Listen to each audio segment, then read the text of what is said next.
So in this video, I'm going to read two letters that people wrote into Byte in the April 1987 issue. The first one is titled, "Should We Hide?"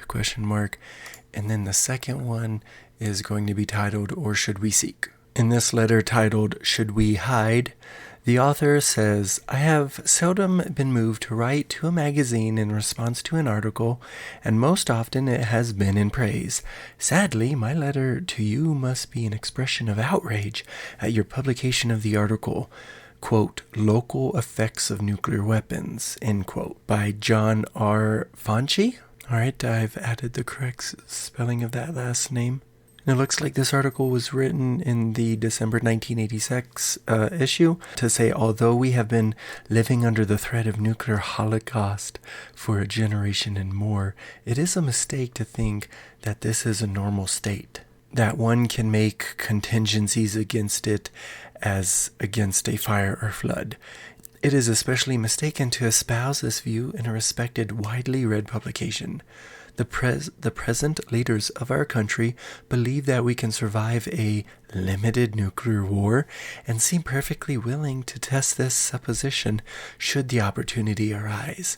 If we demonstrate an acceptance of this situation through our popular media, we might well find ourselves engaged in the big nightmare of one of these days. Please think about the import of Mr. Fanchi's article. It is fine to use one's expertise in programming to spin fanciful structures of logic based on the wildest premises, to simulate reality without fear of the consequences. It is quite another to publish them willy-nilly. Conjecture has a nasty way of becoming reality.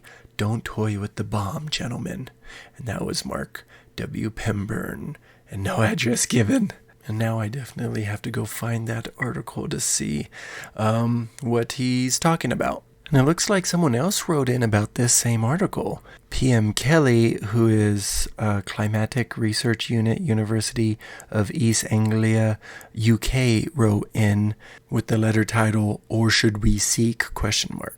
John R. Fanchi, in his presentation of nuclear effects models, echoes a proposal made at a recent European Physical Society meeting on nuclear winter.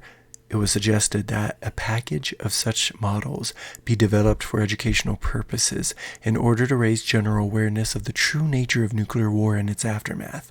May I correct one point concerning nuclear winter?